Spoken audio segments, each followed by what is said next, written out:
Stevie, you too. Do you believe Josh Gordon can stay clean? Like whether it's weed, whatever it is he's doing, it might be numerous things he's doing, but like whatever the case may be, do you think he can be clean with this track record of he just constantly can't?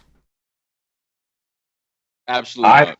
I don't think he can be clean. You know, I don't think he'd be clean, and they're going to just be going back to Josh Naylor or Doug Fister or Doug Inman or whatever you want to call him.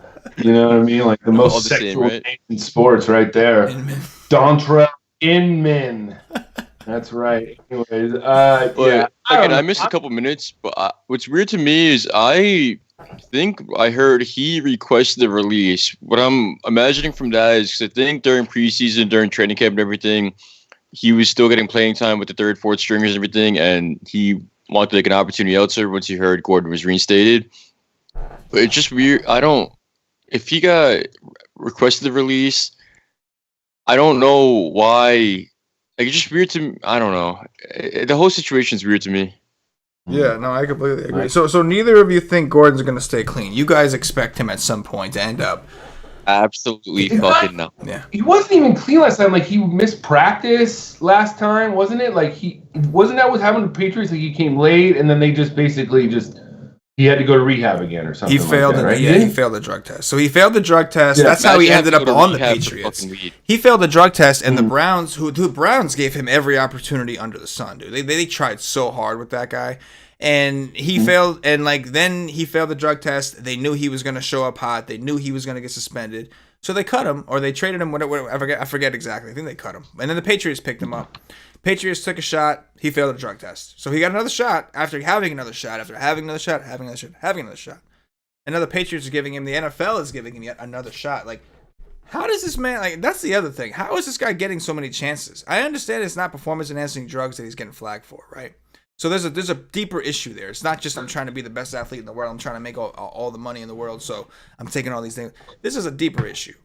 Right, like he's got personal problems that he's trying to mask, or he's got personal feelings he's trying to mask. There's something going on there that's personal with him, and like yet he's getting a tons of. Like, do you think it's the NFL? Just like this guy is so talented that we think he has a chance to make us a crap ton of money.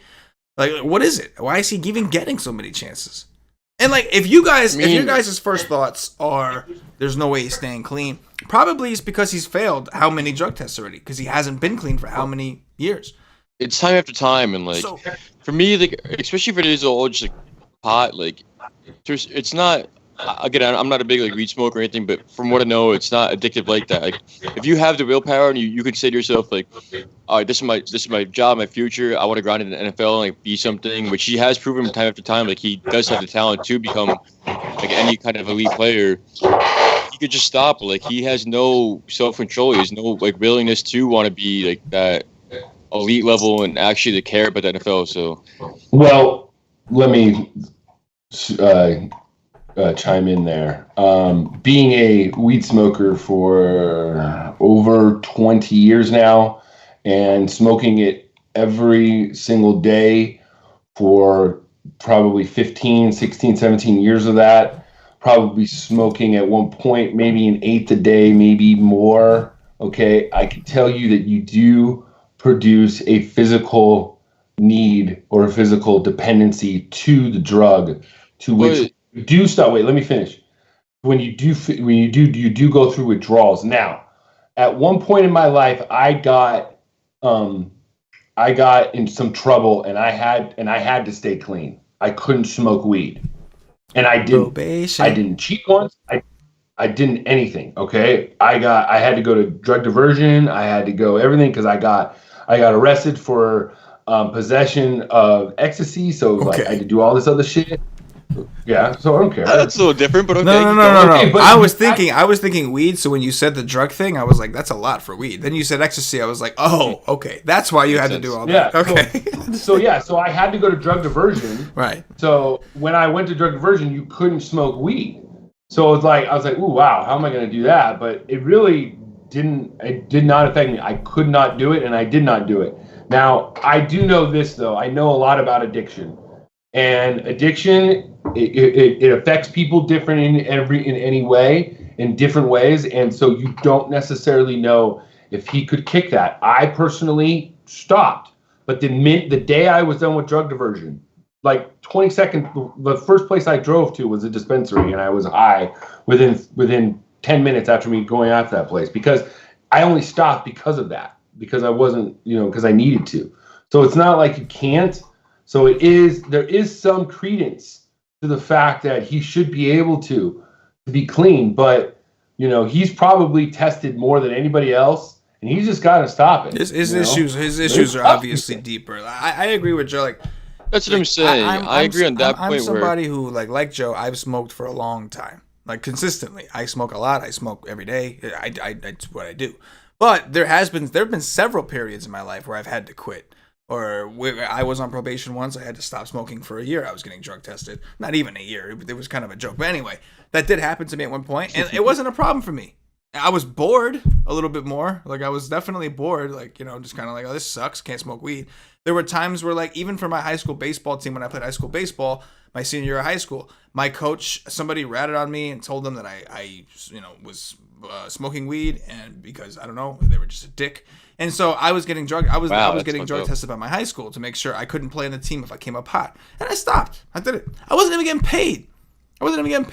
But I stopped. It was no problem. You know what I mean? And again, I got arrested years later. There's been several periods in my life where, for whatever reason, I've either had to stop or I just decided to stop because there were other shit going on in my life. And like, it was really serious. And I just like, this isn't going to help me right now. I'm not thinking about this. I need to get this shit done. So I stopped. On and off, right? So I can tell you that, like, if he can't for millions and millions of dollars, there is something severely wrong there. Like, there is a deeper issue.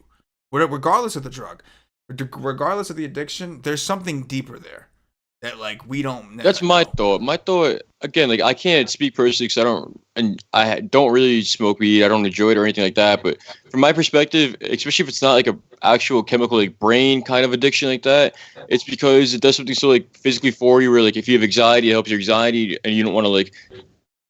When you smoke, you feel better, like, and you don't want to have to like relieve yourself of that. Like you smoke every day to relieve anxiety and stuff like that.